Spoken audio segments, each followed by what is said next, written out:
Guillaume Meurice ou l'arnaque de la liberté d'expression en France, malheureusement. Alors Guillaume Meurice, c'est un humoriste qui officiait sur France Inter il y a encore quelques jours. Bon, qui est plutôt de tendance gauchiste, libertaire, on va dire plutôt humaniste, un peu qui voit des droitardés ou l'extrême droite partout, mais bon, après c'est son logiciel, il fait ce qu'il veut.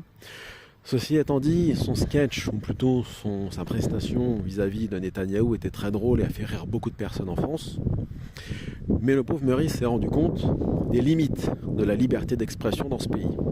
C'est-à-dire que pour une certaine communauté, vous pouvez insulter, cracher, blasphémer, vous moquer de tous les goïms de la planète, il n'y a pas de problème, ça fait partie de la République, ça fait partie du pacte républicain, ça fait partie de la démocratie, des droits de l'homme, de la laïcité, du libéralisme et de la lutte contre l'obscurantisme, etc. Enfin, la liste est interminable, c'est tout son chapelet de mots interminable à chaque fois.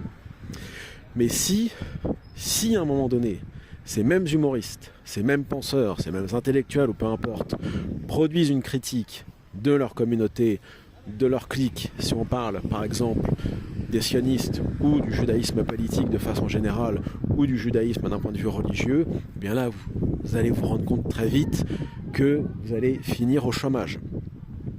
Ça rejoint parfaitement ce que Alain Soral avait dit il y a une quinzaine d'années, à savoir un journaliste, on va la faire en poli et en propre, c'est soit un chômeur, soit une prostituée, c'est-à-dire quelqu'un qui se soumet au système.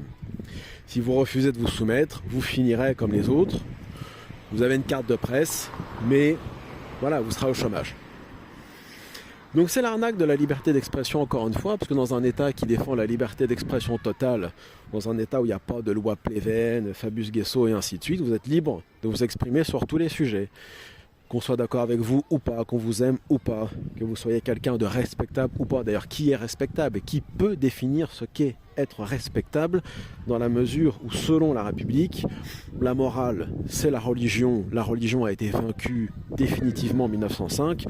Donc là, on est toujours dans le deux poids deux mesures et dans la schizophrénie idéologique. C'est-à-dire, pas de morale, bouffon du curé, comme avait dit, comme disent les socialo-communistes, etc., enfin les gauchistes, et les autres aussi, droitardés qui, au final, sont très proches des gauchistes dans leur thèse, puisque ce qu'on observe, si on met LFI de côté, c'est que la majorité des droitardés aujourd'hui sont sur un logiciel gauchiste.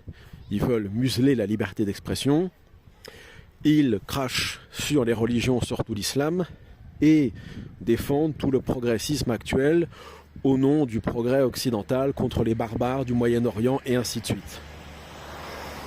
Il y a vraiment une espèce de consensus entre tous les partis politiques. On l'a vu avec le sketch de Bellamy cette semaine qui est venu à Sciences Po. Moi je compte faire. Il sera jamais élu de sa vie, mais c'est pas grave. Donc il peut ramper autant qu'il veut, il sera jamais élu. Et puis de toute façon, d'une certaine façon, la victoire de Macron est un coup d'arrêt en quelque sorte à tous les partis de pouvoir, puisque Macron c'est ni droite ni gauche, c'est le mondialisme ouvertement assumé. Parce que jusqu'alors en France, on avait des partis politiques qui roulent, enfin qui acceptent d'être, disons, des compagnons de route du mondialisme parce qu'ils n'ont pas le choix. Là, il n'y a plus de compagnonnage, plus rien. Avec Macron, c'est assumé. Nous sommes le mondialisme, point final. Donc, les gens de droite et de gauche n'ont pratiquement plus aucune chance en France dans l'avenir, et on verra, de gagner sous une étiquette d'un parti politique assimilé à la droite ou à la gauche, puisque Macron est très malin. Il est dans ce discours ni droite ni gauche, qui est habituellement un slogan d'extrême droite. Ni droite ni gauche était le slogan de Jean-Marie Le Pen dans les années 80-90. Donc en plus Macron ratisse large, bref. Donc tout ça pour dire que l'affaire Meurice, comme l'affaire Dieudonné, comme il y a 30 ans l'affaire Le Pen, ou bien d'autres affaires encore, sont des marqueurs clairs de la limite, des limites à la liberté d'expression ou de l'arnaque de la liberté d'expression en France. Nous ne sommes pas en démocratie et les droits de l'homme ne sont pas respectés parce que la liberté d'expression totale fait partie des droits de l'homme et de la démocratie, que ces gens le veuillent ou pas. Et tous les vrais démocrates et tous les vrais droits de l'hommistes, ils soient de gauche comme de droite. Et ça, d'ailleurs, ça me rappelle quand même, ça doit nous interpeller, où même une dame comme Simone Veil, qui est décédée, avait refusé de soutenir la loi Fabius-Guessot par exemple, puisque ce n'est pas à l'État de limiter la liberté d'expression. Vous voyez, on va toujours plus loin dans le liberticide, on l'a vu pendant le Covid, les gilets jaunes et ainsi de suite. Mais ce qu'il faut, c'est rétablir la démocratie et les droits de l'homme réels. D'ailleurs, nous sommes régulièrement condamnés par l'Union européenne. On ne sait pas si ce sont des condamnations réelles ou si c'est un jeu, parce que dans l'idéologie mondialiste, tout est confectionné, on va dire, comme une malle. Vous savez, une valise à double fond. C'est-à-dire, il y a l'apparence, je suis démocrate, je suis droit de l'homiste, mais en fait, je mens, je suis sous taqiya ou ce que vous voulez, et dans le fond, on défend autre chose.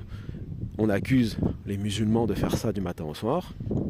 C'est très facile, parce que les musulmans sont très maladroits en vérité, contrairement à certains, ils n'arrivent pas à dissimuler leurs intentions, et ne bénéficient pas de réseaux très structurés, tant pis pour eux.